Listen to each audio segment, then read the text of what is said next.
Hello and welcome to this infinity vision platform. और आज के इस वीडियो में हम लोग डिस्कस करेंगे 30 जनवरी का शिफ्ट 2 का सॉल्यूशन। ठीक है। सो वीडियो स्टार्ट करने से पहले सबसे पहले पैटर्न की बात कर लेते हैं, या बेसिकली इस वीडियो का स्ट्रक्चर के बारे में बात कर लेते हैं। तो सबसे पहले हम लोग पेपर का कुछ एनालिसिस देखेंगे कि 11th और 12th में जो है किस हिसाब से क्वेश्चन को सेट किया गया था, और चैप्टर वाइज जो है उसका डिस्ट्रीब्यूशन भी देखेंगे कि किस चैप्टर से कितने नंबर ऑफ क्वेश्चंस पूछे गए थे। एंड देन उसके बाद स्टेप बाय स्टेप फिर हम लोग क्वेश्चन का सॉल्यूशन देखना स्टार्ट करेंगे। ठीक है। सो स्टार्ट करते हैं वीडियो को। सबसे पहले क्लास वाइज डिस्ट्रीब्यूशन। सो अगर क्लास वाइज डिस्ट्रीब्यूशन देखें तो 12th से यहाँ पे 53% ऑफ द क्वेश्चन जो है वो कवर किए गए थे, और 11th पार्ट से जो है वो 47% ऑफ द क्वेश्चन जो है वो कवर किए गए थे। ओवरऑल ये जो डिस्ट्रीब्यूशन है अगेन 30 क्वेश्चन के बेसिस पे बताया जा रहा है। सो अगर आपको नंबर ऑफ क्वेश्चन 12 के ज़्यादा अटेम्प्ट करने हैं तो जो इंटीजर में जो आपको ऑप्शन मिलता है जिसमें 10 में से 5 को ही पिक करना होता है आपको, उसमें आप मतलब नंबर ऑफ क्वेश्चन ज़्यादा अटेम्प्ट कर सकते हैं। और अगर वैसे ही अगर 11th का अगर आपको अटेम्प्ट ज़्यादा करना है तो उसमें फिर आप 11th वाला पार्ट को चूज कर सकते हैं। ठीक है। सो मोर और लेस पेपर का डिस्ट्रीब्यूशन जो है 11th और 12th के हिसाब से वो यूनिफॉर्म ही है। ठीक है, बहुत ज़्यादा डिफरेंस है नहीं। Now coming to the distribution chapter wise, सबसे पहले अगर 11th का हम देखें डिस्ट्रीब्यूशन तो ऑसिलेशन चैप्टर से 2 क्वेश्चन आए थे, केटीजी से 1 क्वेश्चन आया था, थर्मोडायनेमिक्स से thermal properties of matter, mechanical properties of solid, gravitation. Then उसके बाद system of particle and rotational motion, work energy power से again 2 question, laws of motion, motion in a plane, motion in a straight line and unit and measurements. इन सभी chapter से question जो है यहाँ पे फ्रेम किए गए थे। तो अगर उन चैप्टर्स की बात करें जिसमें से क्वेश्चन फ्रेम नहीं किया गया था यहाँ पे, तो इसमें एक तो आता है वेव और दूसरा आता है mechanical properties of fluid. In 2 topic से क्वेश्चन फ्रेम नहीं किया गया था, बाकी ऑलमोस्ट सारे चैप्टर से ही क्वेश्चन फ्रेम किया गया था। तो 11th वाइज डिस्ट्रीब्यूशन यूनिफॉर्म बोला जा सकता है। ठीक है, ऑलमोस्ट सारे चैप्टर से ही क्वेश्चन यहाँ पे आए थे। Now coming to the topic wise distribution of class 12th। So अगर हम देखें यहाँ पे तो कम्युनिकेशन सिस्टम से क्वेश्चन था, सेमीकंडक्टर से क्वेश्चन था, न्यूक्लियाई से 2 क्वेश्चन था, then dual nature of radiation से 2 क्वेश्चन था, ray optics, electromagnetic waves, then alternating current, EMI, magnetism, current, electricity and electric charge and field. इन सभी से क्वेश्चन जो है वो फ्रेम किए गए थे। उन चैप्टर्स की बात करें जिसमें से क्वेश्चन नहीं पूछे गए थे, तो सबसे पहला चैप्टर यहाँ पे आता है एटम। एटम के बाद फिर चैप्टर आता है यहाँ पे इलेक्ट्रोस्टैटिक, पोटेंशियल एंड कैपेसिटेंस। ठीक है, इन 2 चैप्टर से यहाँ पे सवाल नहीं पूछे गए थे। तो अगेन 12th का भी डिस्ट्रीब्यूशन ऑलमोस्ट यूनिफॉर्म ही था, सारे चैप्टर से ही क्वेश्चन जो है वो फ्रेम किए गए थे। ठीक है। सो ये बेसिकली डिस्ट्रीब्यूशन का एनालिसिस था। सो हम लोग अब सॉल्यूशन पे चलते हैं और एक एक क्वेश्चन का सॉल्यूशन जो है वो स्टार्ट करते हैं। सबसे पहला क्वेश्चन देखो।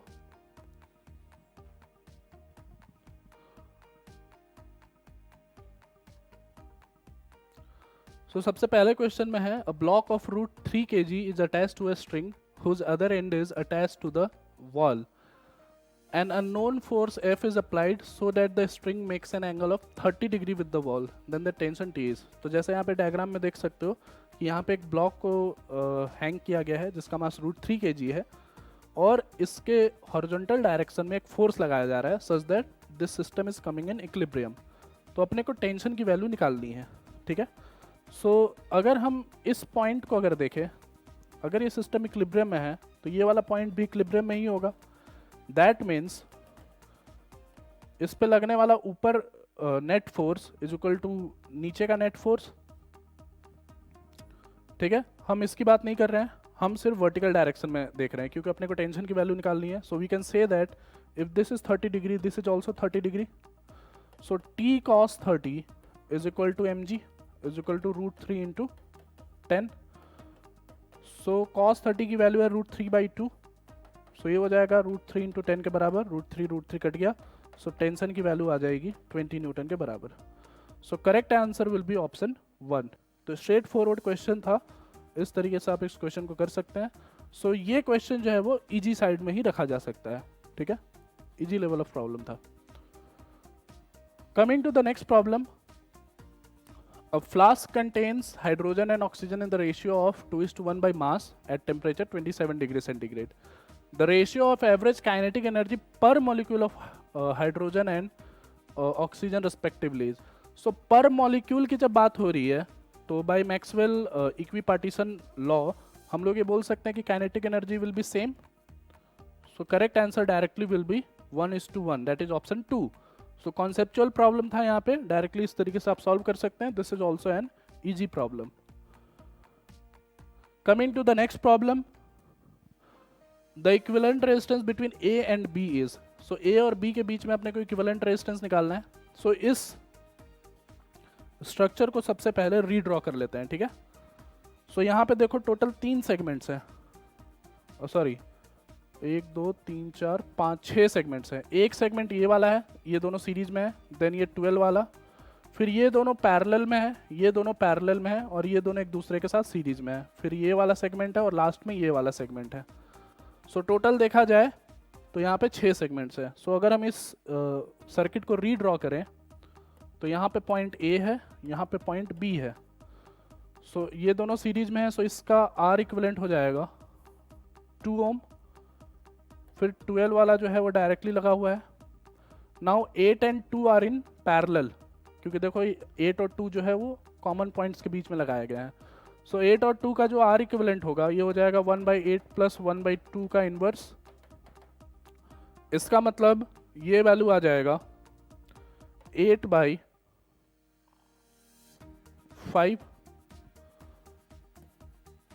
सो यहाँ पे पहला वाला आ जाएगा 8/5 और दूसरा वाला जो होगा उसमें 4 और 6 जो है वो पैरेलल में है.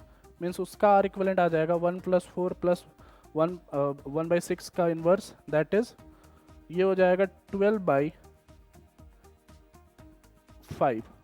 सो ये हो जाएगा 12/5. फिर उसके बाद 6 ओम है, फिर उसके बाद जो है ये दोनों सीरीज में है, सो इट विल बी 2 ओम. सो इस तरीके से सर्किट को रीड्रॉ किया जा सकता है. अब यहाँ पे सारे ये जो रेजिस्टर्स हैं ये सारे के सारे पैरेलल में हैं. सो 12 और ये वाला पार्ट को अगर हम एक साथ क्लब करें तो this will B 20/5, that is 4. सो यहाँ पे एक 4 ओम को लगाया जा सकता है, ठीक है. सो 2 2 12 4 एंड 6 ये आपका पैरेलल में है. So R equivalent will come out to be 1/2 plus 1/12 plus 1/4 plus 1/6 plus 1/2 का इनवर्स. सो उसको सॉल्व आउट करेंगे तो आर इक्विवेलेंट की वैल्यू आ जाएगी 2/3 ओम के बराबर. So correct answer will be option 1. ठीक है. So this is a moderate side of problem, ठीक है. थोड़ा सा एनालिसिस करना था यहाँ पे, रीअरेंज करने के बाद ही आपको आर इक्विवेलेंट मिल पाता. ठीक है. Coming to the next problem, this is a statement based problem. So दोनों स्टेटमेंट्स को देखते हैं, असर्शन और रीजन, और फिर फिगर आउट करते हैं कि कौन सा ऑप्शन करेक्ट है. So assertion A goes like the nuclear density of nuclides BLI, FE, NE and BI can be arranged as shown in the figure, मतलब as shown in the here line. So this statement is wrong, क्योंकि nuclear density जो होती है वो सबके लिए constant होती है, सबके लिए बराबर होती है. It doesn't depend on the mass number of any atom. So पहला वाला स्टेटमेंट गलत हो जाएगा. नाउ दूसरा वाला स्टेटमेंट की अगर हम बात करें, then the radius r of nucleus is related to its mass number a as r = r0 a⁻1/3 where r0 is a constant. This statement is correct.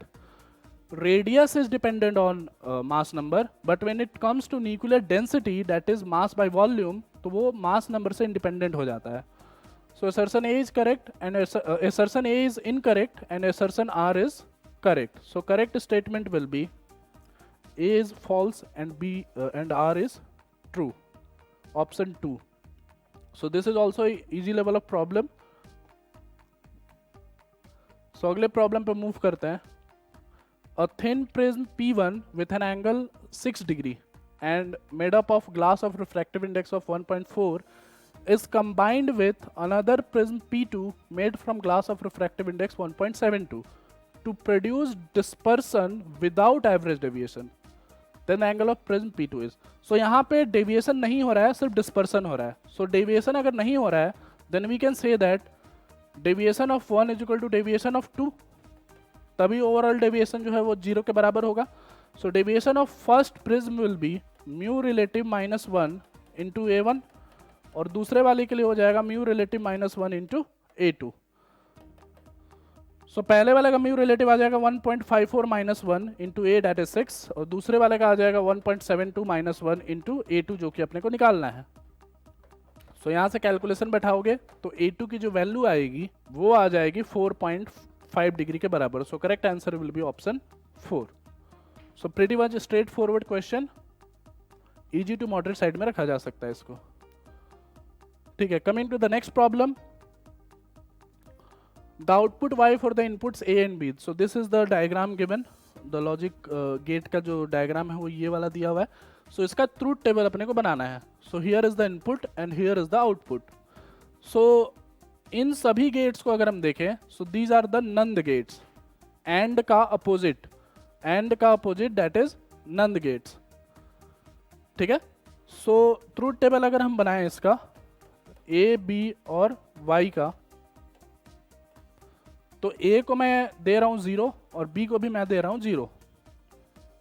ठीक है, सो a अगर 0 है और b भी 0 है, ठीक है, सो देखो इसके एक एंड से 0 जा रहा है और दूसरे वाला एंड जो है यहां से निकल रहा है। ठीक है, सो यहां वाले के निकालने के लिए हमें इस वाले पे जाना पड़ेगा सबसे पहले। सो a का 0 यहां पे है एंड b का 0 यहां पे है। सो इन दोनों का आउटपुट यहां से जो निकलेगा वो निकलेगा 1। सो यहां से जो इस पे आएगा वो आएगा 1। सो इन दोनों का कॉम्बिनेशन यहां से जो निकलेगा वो निकलेगा 1।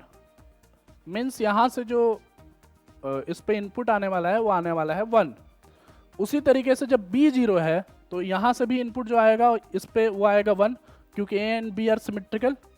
सो देयरफॉर इन दोनों का आउटपुट यहां पे जो आएगा वो आएगा 0 के बराबर ही। नेक्स्ट स्टेप में मैं a को 0 कर रहा हूं और b को 1 कर रहा हूं।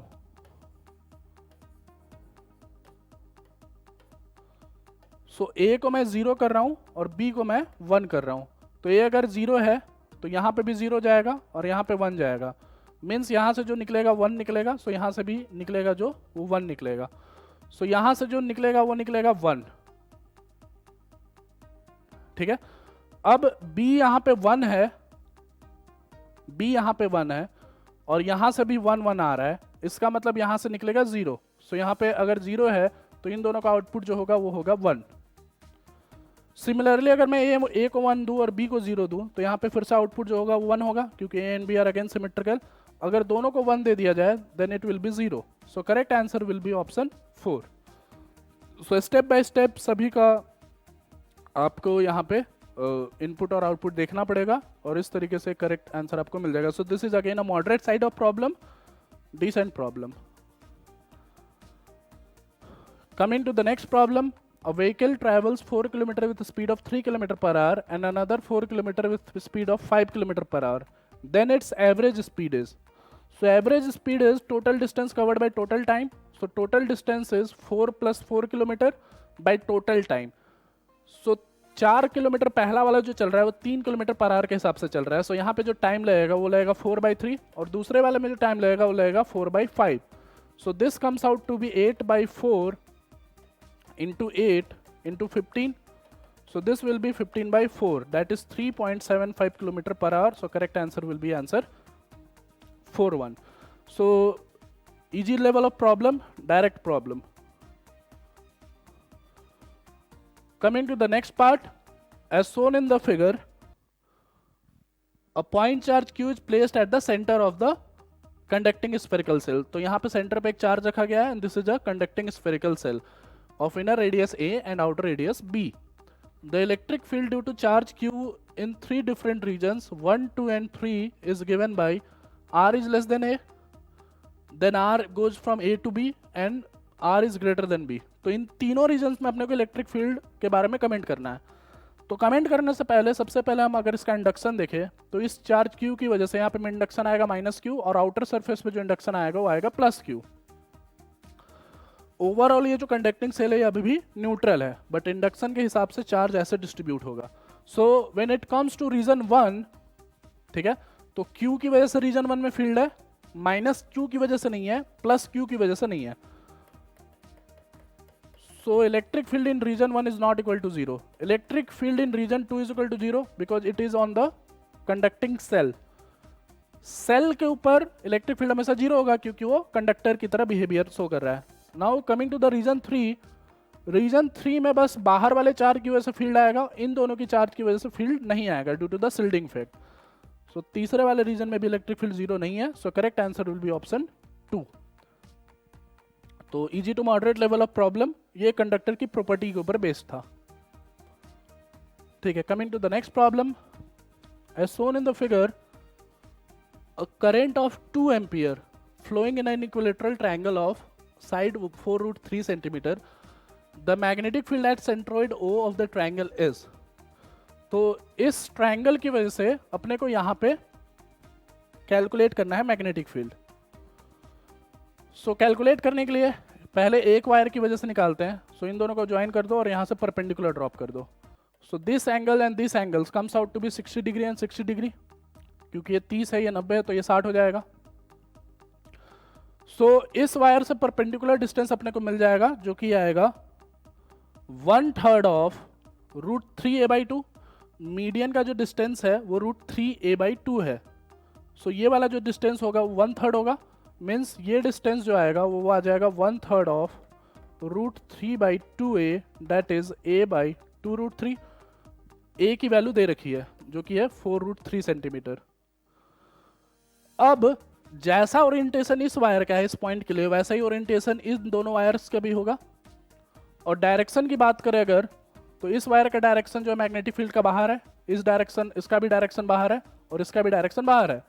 सो तीनों का डायरेक्शन सेम है और ओरिएंटेशन भी सेम है. सो हम ऐसा कर सकते हैं यहाँ पे कि एक वायर का मैग्नेटिक फील्ड निकाले और इंटू 3 टाइम्स कर दे to get the exact value.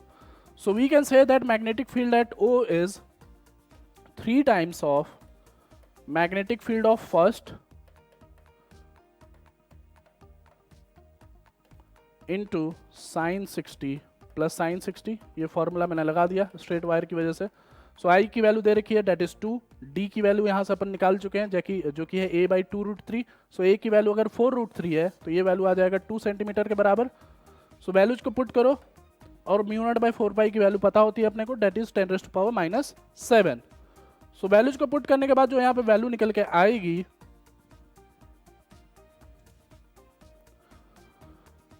वो होगा 3√3 into 10⁻⁻5 Tesla. So correct answer will be option 4.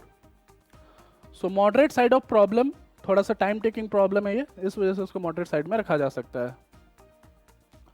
Coming to the next problem. In the given circuit, the value of current, RMS value of current through the resistor R is. तो IRMS can be given as VRMS by mod Z. So IRMS की value जो है यहाँ से अपन निकाल सकते हैं जो कि है 200√2.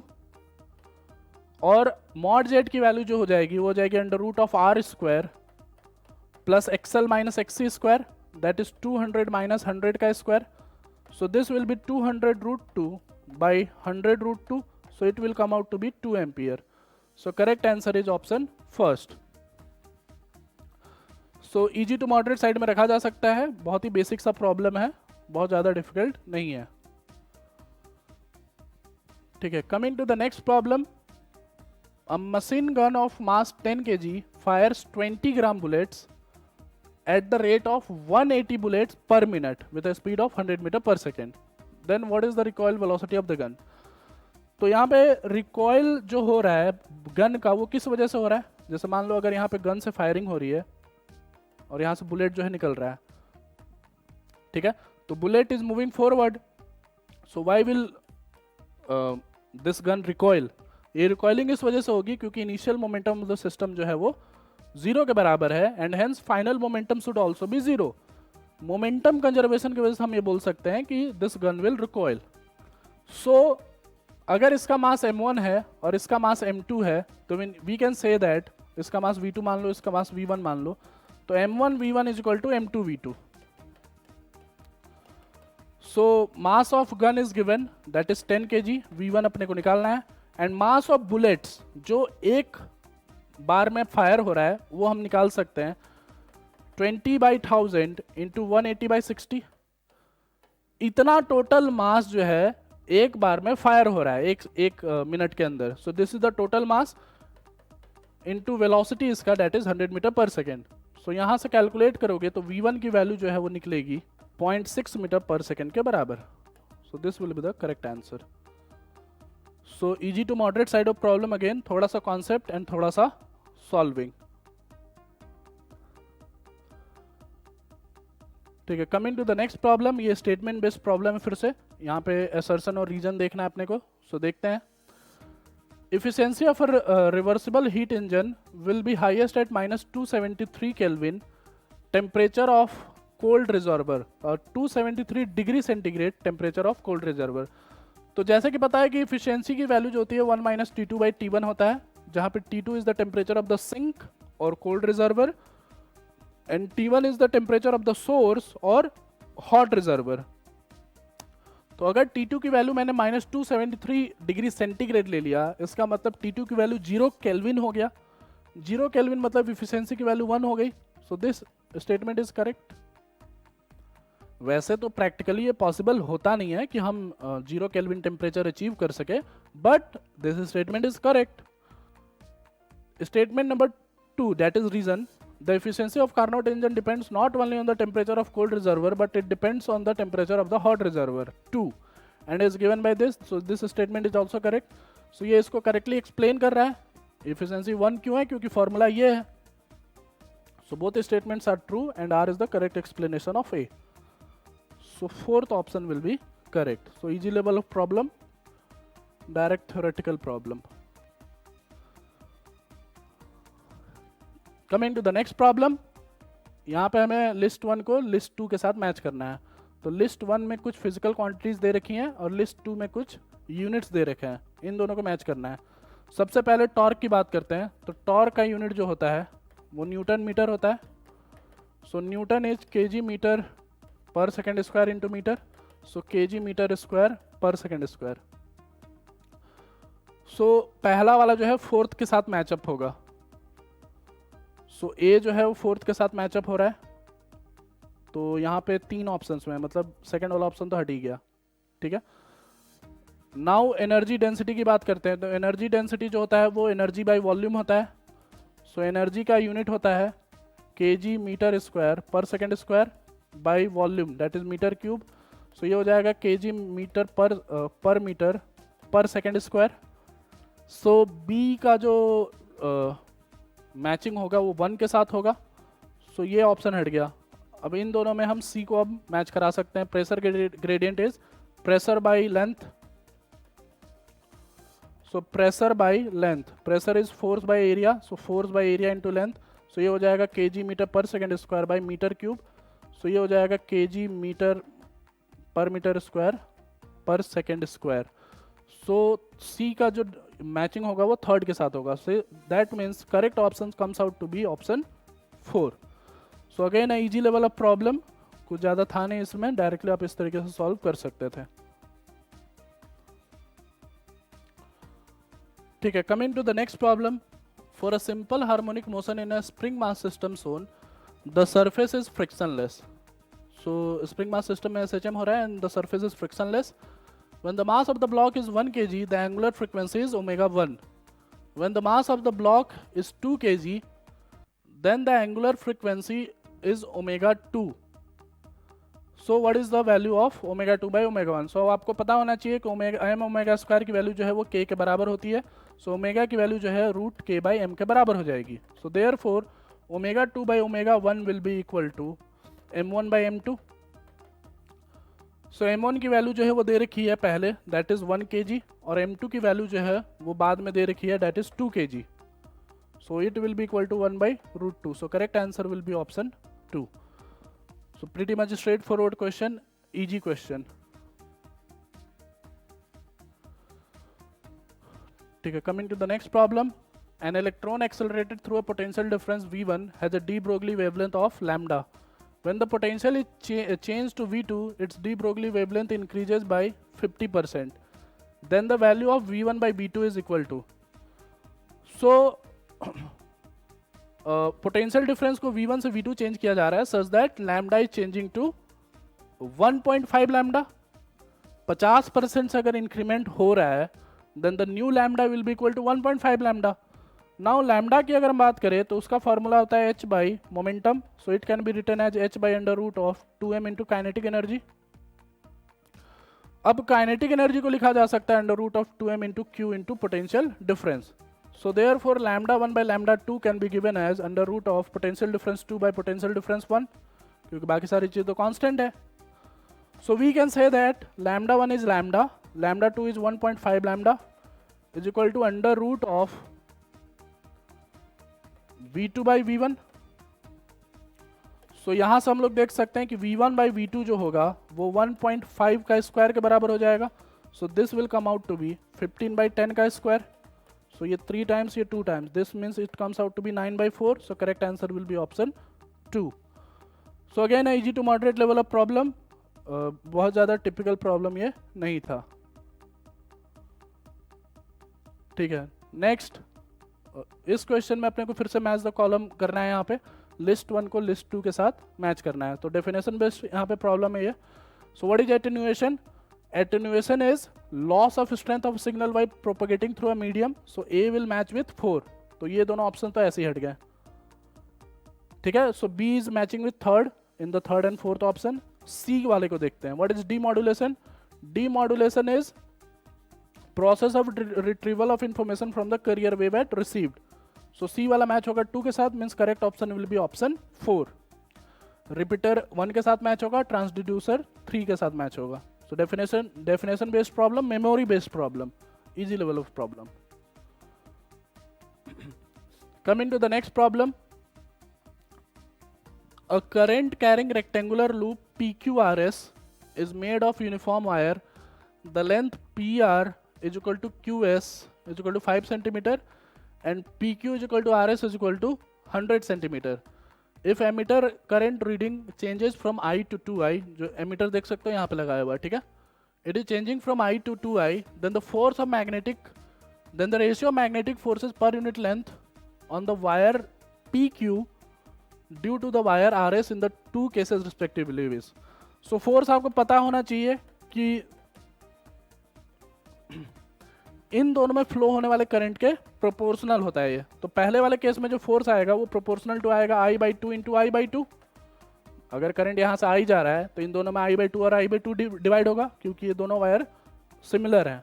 और दूसरे केस में जो फोर्स होगा वो I इंटू आई के बराबर हो जाएगा, क्योंकि 2I करंट यहाँ से जा रहा है।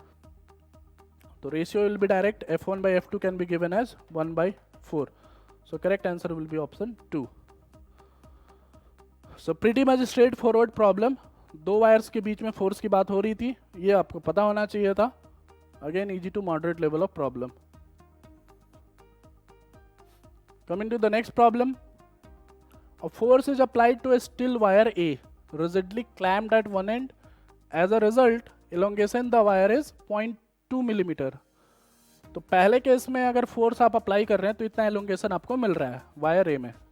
If the same force is applied to another steel wire B of double the length and diameter of 2.4 times that of the wire A, then the elongation in the wire B will B.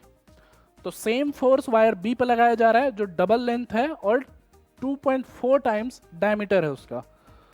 So wire ए के बारे में अगर हम बात करें तो उसके लिए लिख सकते हैं force upon area is equal to Young's modulus extension upon length।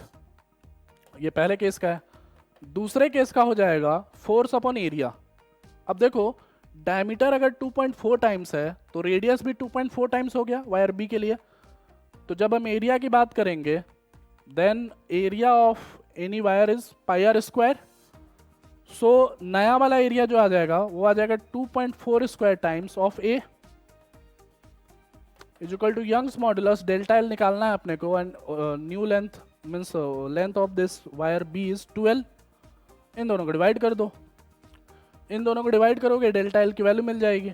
F by A cut जाएगा, वाई बाई एल और यहाँ पे वाई बाई एल कट जाएगा। सो डेल्टा एल यहाँ से निकालोगे तो वो निकलेगा 6.9 into 10⁻⁻² millimetre. So correct answer will be option 4। ठीक है, again easy to moderate level of problem, बहुत ज़्यादा डिफिकल्ट प्रॉब्लम नहीं था। ठीक है, coming to the next problem, gravitation का प्रॉब्लम है ये। An object is allowed to fall from a height of r above the earth when r is the radius of the earth. Its velocity when it strikes the earth surface ignoring air resistance will be. So देखो question में क्या बोला जा रहा है कि यहाँ पे एक अर्थ है और एक बॉडी को जो है यहाँ से गिराया जा रहा है जो कि सरफेस ऑफ अर्थ से डिस्टेंस r पे है। तो what is the velocity when it is striking the earth surface? So इसको हम एनर्जी कंजर्वेशन से सॉल्व कर सकते हैं क्योंकि यहाँ पे एयर रेजिस्टेंस है नहीं। So initial energy is equal to final energy. So initial energy जो है वो -gmm/2r है एंड इनिशियल काइनेटिक एनर्जी 0। जब ये यहाँ से अर्थ सरफेस पे गिर जाएगा then potential energy will be -gmm/r and kinetic energy will be equal to half mv²। So m cut गया, इसको इधर भेज दो। So half v² will be equal to gm/2r। So 2 से 2 कट गया, r मल्टीप्लाई डिवाइड कर दो तो v² will be equal to gm/r² into r। So gm/r² is acceleration due to gravity on earth surface. This implies v² becomes gr के बराबर। सो v की value आ जाएगी √g r के बराबर। So correct answer will be option 2। ठीक है, so easy to moderate side of problem again. Coming to the next problem, a point source of 100 watt emits light with 5% efficiency at a distance of 5 meter from the source. ठीक है, then the intensity produced by the electric field component is, सिर्फ electric field वाले component से अपने को intensity निकालना है। तो यहाँ पे एक सोर्स है और यहाँ से 5 मीटर डिस्टेंस पे अपने को इंटेंसिटी निकालनी है ड्यू टू सिर्फ इलेक्ट्रिक फील्ड वाला कंपोनेंट। सो अगर हम इंटेंसिटी की बात करें, ठीक है, सबसे पहले पावर की बात करते हैं। पावर जो है 100 वाट है, तो इस 100 वाट पावर में इलेक्ट्रिक फील्ड का भी कंट्रीब्यूशन है और मैग्नेटिक फील्ड का भी कंट्रीब्यूशन है। So as per the electromagnetic wave theory, आधा पावर जो होगा वो इलेक्ट्रिक फील्ड को एसोसिएट होगा और बाकी आधा पावर जो होगा वो मैग्नेटिक फील्ड को एसोसिएट होगा। दैट मीन्स इलेक्ट्रिक फील्ड से रिलेटेड जो यहां से पावर निकल रहा है वो 50 वाट का ही निकल रहा है। ठीक है, नाउ द इंटेंसिटी जो यहां पे पहुंच रहा होगा, यहां पे हम एक स्फीयर बना सकते हैं। ये जो 50 वाट का जो पावर निकला है वो सिर्फ एक डायरेक्शन में तो निकला नहीं है, वो सारे डायरेक्शन में निकला है। So intensity at this point come out to be 50 watt by 4πr², where r is equal to 5 metre with efficiency 5%। तो विथ इफिशियंसी 5% होगा, मतलब ये आ जाएगा 5/100। इसको सॉल्व कर लो तो 1 5 यहां से कट गया, 1 5 यहां से कट गया, 1 0 यहां से कट गया। तो this comes out to be 1/40π। So correct answer will be option 2। So दो चीजों का यहां पे ध्यान रखना था। पहला चीज तो ये कि हम सिर्फ इलेक्ट्रिक फील्ड की वजह से इंटेंसिटी निकाल रहे हैं, और दूसरा इंटेंसिटी कैसे निकलेगा। इंटेंसिटी यहाँ पे स्फेरिकल वेव फ्रंट या स्फेरिकल स्ट्रक्चर मान करके आपको निकालना होगा। ठीक है, इस तरीके से सॉल्व कर सकते हैं। So it is also a easy to moderate level of problem. ठीक है, तो यहाँ पे आपका ऑब्जेक्टिव पार्ट जो है पूरा पूरा कंप्लीट होता है। Now will come to the integer part. So यहाँ पे 10 क्वेश्चन में से आपको 5 क्वेश्चन ही करने हैं। So you can choose your 5 questions depending on your कि आपका चैप्टर कौन सा अच्छा है और कौन सा चैप्टर जो है वो थोड़ा वीक है। ठीक है, so will start discussing. Hello, so सबसे पहला क्वेश्चन देखते हैं। A faulty thermometer reads 5 degree centigrade in melting ice and 95 degree centigrade in steam. ठीक है, the correct temperature on absolute scale will be this much Kelvin when the faulty thermometer reads 41 degree centigrade. ठीक है, तो एक तरफ faulty thermometer की बात हो रही है और एक तरफ ओरिजिनल थर्मोमीटर की बात हो रही है। ओरिजिनल थर्मोमीटर पे अपने को टेम्परेचर पता करना है when faulty thermometer reads 41 degree centigrade.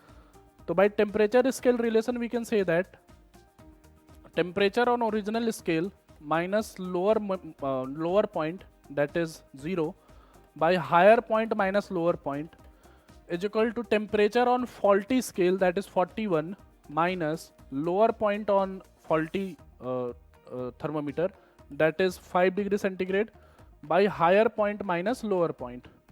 So t की वैल्यू जो है वो हो जाएगी 36/90 इंटू 100. सो 0 से 0 काट दो, ये हो जाएगा 40. सो ये 40 डिग्री सेंटीग्रेड में आएगा. Therefore temperature in kelvin, this will be equal to 40 plus 273. So this will be 313. So correct answer will be 313 Kelvin. So Kelvin में भी कन्वर्ट करना था लास्ट में. So 313 आंसर हो जाएगा. ये आपका पहला integer question. So it is a moderate level of problem. अगले प्रॉब्लम पे चलते हैं. If the potential difference between B and D, तो ये सर्किट है, B and D जो है यहाँ पे ये दोनों पॉइंट्स हैं. So if the potential difference between B and D is 0, then the value of X is 1/n. What is the value of n? So अगर potential difference between B and D is 0, मतलब इसका मतलब ये है कि एक balanced Wheatstone bridge को represent कर रहा है. So resistance of this segment into this will be equal to resistance of this segment into this. सो 6 और 3 पैरेलल में है. इन दोनों का अगर आर इक्विवेलेंट निकालेंगे आप, तो ये आ जाएगा आपका 2 के बराबर. So 2 into x is equal to x और 1 पैरेलल में है, so it will be x by 1 plus x into ये that is 3. So x cut गया, इसको इधर भेज दो. So 2 plus 2x is equal to 3. So 2x is equal to 1. So x comes out to be 1/2. So n की value जो है वो हो जाएगी 2 के बराबर. So again a moderate level of problem. Wheatstone bridge के ऊपर बेस्ड था. Coming to the next problem, a velocity of a particle executing SHM varies with displacement as 4v square is equal to 50 minus x square. Then the time period of oscillation is x by 7 second. What is the value of x? So 4v square is equal to 50 minus x square लिखा हुआ है. So हम लोग बोल सकते हैं कि v square जो होगा वो हो जाएगा 1/4 into 50 minus x square. So v can be written as 1/2 under root of 50 minus x square. Comparing to the standard equation in SHM, v is equal to omega under root of a square minus x square. Omega comes out to be 1/2. So therefore जो time period होगा वो हो जाएगा 2 pi by omega, that is 4 pi. पाई की value डाल दो तो ये हो जाएगा 22/7, that is 88/7. So correct answer of x will be 88. So again a moderate side of problem. इस तरीके से आप इसको सॉल्व कर सकते हैं. ठीक है. Next, in a Young's double slit experiment, the intensity of 2 points for the path difference λ/4 and λ/3 are I1 and I2 respectively. If I0 denotes the intensity produced by each one of the individual slits, then what is the value of I1 plus I2/2? तो young double slit experiment की बात हो रही है. उसमें intensity का जो formula होता है I, वो होता है I1 plus I2 plus 2 root I1 I2 cos of delta phi, where I1 is the intensity of first slit and I2 is the intensity of second slit. यहाँ पे इस I1 और इस I2 से आप कंफ्यूज ना हो जाना, इस वजह से मैं इसको I1 डैश I2 डैश कर देता हूँ. सो ये I1 डैश और I2 डैश हो जाएगा. ठीक है. And delta phi is given by k delta x, where k is 2 pi by lambda. So delta phi can be written as 2 pi by lambda into delta x. So using this formula we can say that I1 is equal to I0 plus I0 plus 2 I0 into cos of 2 pi by lambda into lambda by 4. So 2 pi by lambda into lambda by 4 आ जाएगा pi by 2. So this comes out to be 0. So I1 की value जो है वो है 2 I0 के बराबर. और यही फॉर्मूला यूज करने के बाद अगर हम I2 निकालें तो this will come out to be I0 plus 2 I0 2 pi by lambda into lambda by 3. So this will come out to be 2 pi by 3, means it will come out to be minus half. So इसकी value हो जाएगी I0 के बराबर. Now I1 plus I2 by I0, ये हो जाएगा 3 I0 by I0, that is answer will be 3. So again a moderate side of problem. Formula जो है आपको ध्यान रहना चाहिए था, इस तरीके से सॉल्व कर सकते हैं. ठीक है. Next, a radio active nucleus decays by 2 different processes. ठीक है. तो एक रेडियो एक्टिव न्यूक्लियस है, वो 2 प्रोसेस से डिके कर सकता है. The half life of the first process is 5 minutes and that of the second process is 30 seconds. Then the effective half life of the nucleus is calculated to be alpha by 11. What is the value of alpha. So दो तरीके से ये decay हो सकता है, means parallel reaction यहाँ पे follow कर सकता है। इस वजह से इफेक्टिव टाइम पीरियड निकाला जा सकता है 1/T1 + 1/T2 से। पहले वाले का हाफ लाइफ जो है वो 5 मिनट है, इसका मतलब T1 की वैल्यू आ जाएगी 300, और दूसरे वाले का हाफ लाइफ जो है वो 30 सेकेंड है। So this comes out to be 1 + 10। इसका मतलब इफेक्टिव टाइम हाफ लाइफ जो हो जाएगा वो हो जाएगा 300/11। सो अल्फा की वैल्यू जो होगी वो आ जाएगी 300 के बराबर। So easy to moderate side of problem of nucleus. ठीक है, next problem, a body of mass 2 kg is initially at rest. It starts moving unidirectionally under the influence of source of constant power. तो एक ही direction में ये चल रहा है, एक ही डायरेक्शन में मूवमेंट शो कर रहा है, मीन स्ट्रेट लाइन मोशन हो रहा है यहाँ पे। ठीक है, सो it is moving under the influence of constant power p. If its displacement in 4 seconds is given by 1/3 alpha square root p, then what is the value of alpha? So अपने को displacement पता करना है 4 second में कितना होगा। तो displacement पता करने के लिए हमें x चाहिए। ठीक है, मतलब x का इक्वेशन चाहिए टाइम के फॉर्म में। ठीक है, तो पावर का यूज कर सकते हैं हम ये लिख सकते हैं कि ½ mv² is equal to power into time. Kinetic energy is this. So m की वैल्यू अगर मैं डालूं तो m और ये 2 कट जाएगा।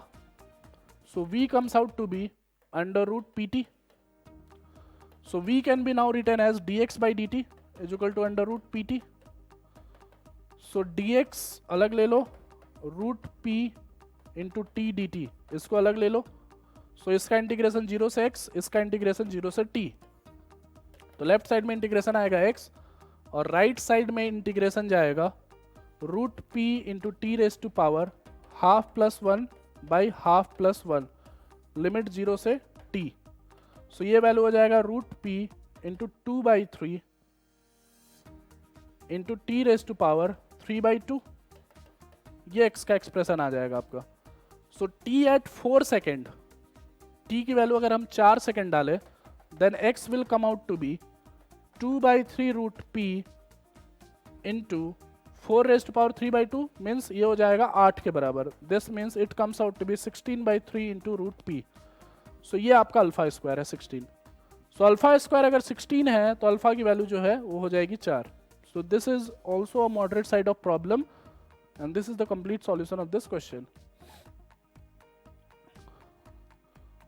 Coming to the next problem, as shown in the figure, a cuboid lies in a region with electric field E is equal to 2x² minus 4y j cap and plus 6k cap. The magnitude of charge within the cuboid is n epsilon naught c. Then the value of n is, ठीक है, dimension of cuboid is given 1:2:3।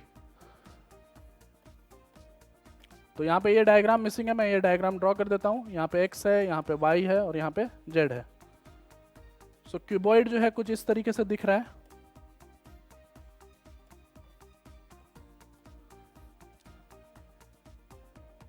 ठीक है, सो ये value जो है, ये value आपकी 1 है और ये वैल्यू जो है, ये वैल्यू आपकी 2 है और जो ये वाली वैल्यू है, ये वैल्यू आपकी 3 है। सो z पे 1 है, y पे 2 है और x पे 3 है। ठीक है, सो सिंस यहाँ पे क्यूबॉइड एक क्लोज डायग्राम है तो k कैप की वजह से तो कोई भी फ्लक्स यहाँ पे आएगा नहीं, क्योंकि जितना फ्लक्स एंटर करेगा उतना ही फ्लक्स एग्जिट कर जाएगा। सो हम सिर्फ आई कैप और जे कैप की बात करेंगे।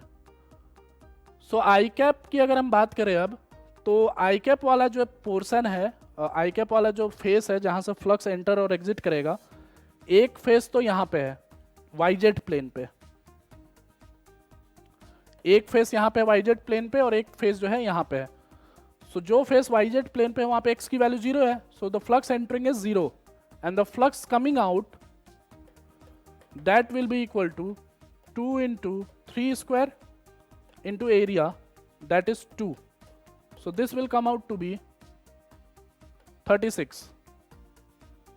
ठीक है, ये x से निकला है। वैसे ही y से जो निकलेगा, तो y से जो निकलेगा उसके लिए फेस है एक यहाँ पे और एक यहाँ पे।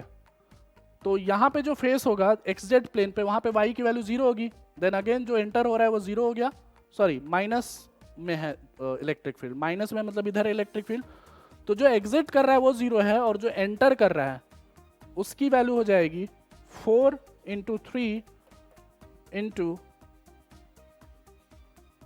3 into 1, that means it comes out to be also 36.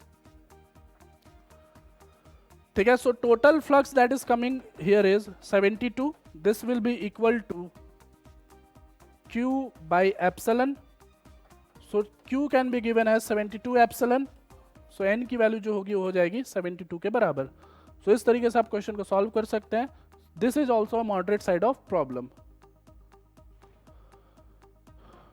ठीक है, coming to the next problem. In an AC generator, a rectangular coil of 100 turns, each having area 14 into 10 to the power minus 2 meter square, is rotated at 360 revolution per minute about an axis perpendicular to uniform electric field of magnetic field of magnitude 3 Tesla. Then what is the maximum value of EMF produced?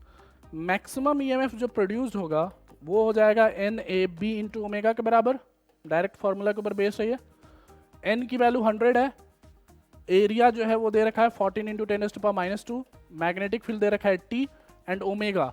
Omega की value यहाँ से निकाली जा सकती है. It will be equal to 360 into 2 pi divided by 60. इन सभी को कैलकुलेट करो. सो पाई की वैल्यू दे रखी है 22/7, उसको यहाँ पे पुट करो तो EMF जो आएगा यहाँ पे वो आ जाएगा 1584 volt. So correct answer will B 1584 volt. ठीक है, so this is also a easy to moderate side of problem. Coming to the next problem. A stone tied to 180 centimeter long string at its end, making 28 revolution in horizontal circle in every minute. ठीक है, तो 28 revolution कर रहा है ये हर 1 minute के अंदर. ठीक है, then the magnitude of acceleration of stone is 1932 by x. What is the value of x? So acceleration can be given as omega square r, and omega जो है यहाँ से निकाला जा सकता है. 28 रिवोल्यूशन ये 1 मिनट में कर रहा है. ठीक है, तो टोटल एंगल कवर्ड जो होगा वो हो जाएगा 28 into 2 pi. So total angle covered by total time, this will give omega. So ये ओमेगा की वैल्यू आ गई. सो इसका square into R, R is given by this length, so this will be equal to 180 by 100. Pi की value 22/7 डाल दो. So this will come out to be 1936 by 125. So correct value of x is 125. So pretty much direct problem. This is a easy level of problem. Coming to this problem, a uniform disk of mass 0.5 kg and radius r is projected with velocity 18 meter per second at t is equal to 0 on a rough horizontal surface. It starts with a pure rolling sliding motion at purely sliding motion at t is equal to 0. So यहाँ पे अभी सिर्फ slide कर रहा है ये. ठीक है, रोटेट नहीं हो रहा है. After 2 seconds, it acquires a purely rolling motion. 2 second के बाद रोलिंग हो रहा है यहाँ पे. Then the total kinetic energy of the disk after 2 seconds will be. ठीक है, सो अपने को ये निकालना है कि फाइनल काइनेटिक एनर्जी जब ये रोलिंग में पहुंच जाएगा तब ये कितना होगा. ठीक है, तो मान लो कि ये v वेलोसिटी से घूम रहा है और v बाई आर से ये ओमेगा से घूमेगा क्योंकि it is under pure rolling. So अगर v निकाल पाए हम, then we can comment about the kinetic energy. So v निकालने के लिए अब क्या करेंगे, हम इस पॉइंट के अबाउट जो कि ग्राउंड पे है, इस पॉइंट के अबाउट एंगुलर मोमेंटम कंजर्व कर सकते हैं. इस पॉइंट के अबाउट अगर हम देखें तो नॉर्मल ऊपर लगेगा, mg नीचे लगेगा और फ्रिक्शन यहीं से पार हो जाएगा. So net force is always, net torque is always 0 about this point. Hence angular momentum of this body is conserved about this point. So we can say that initial angular momentum about the point is equal to final angular momentum about the point. Initial angular momentum is mvr, that is m into 18 into r, और ये rotate तो हो नहीं रहा है initially. So this is the total initial angular momentum. Final angular momentum can be given as mvr, जहां पे v अपने को निकालना है, plus momentum, angular momentum of this body about center of mass, that will be I omega, that is mr square by 2 into v by r. So m cut गया हर जगह से, यहाँ से ये r कट गया, r भी यहाँ से कट जाएगा total. So this will come out to be 18 is equal to V plus V by 2. So this implies V will be equal to 18 into 2 by 3. So this will come out to be 12 meter per second. Therefore kinetic energy will be equal to translational energy plus rotational energy. So this will be equal to half m v square plus half I omega square. So r से r cut गया. So this will come out to be 3 by 4 mv square. m और v की value डाल दो यहाँ पे. So this will be 3 by 4 into half into 12 square. So overall value जो है वो निकल जाएगा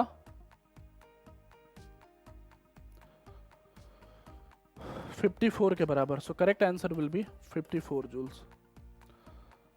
so this is also a moderate side of problem. Angular momentum के हेल्प से आप इस प्रॉब्लम को सॉल्व कर सकते थे. So this is the end of this discussion for this paper. So overall अगर हम देखें, एनालाइज करें, अगर हम समराइज करें, तो ऑब्जेक्टिव लेवल ऑफ प्रॉब्लम जो थे वो उसमें बहुत सारे क्वेश्चन मॉडरेट साइड में थे और कुछ एक प्रॉब्लम जो थे वो इजी साइड में भी थे. और अगर हम इंटीजर साइड ऑफ प्रॉब्लम की बात करें तो सारे के सारे ऑलमोस्ट मॉडरेट साइड में ही थे. So overall we can say that this paper is moderate but towards difficult side. ठीक है, क्योंकि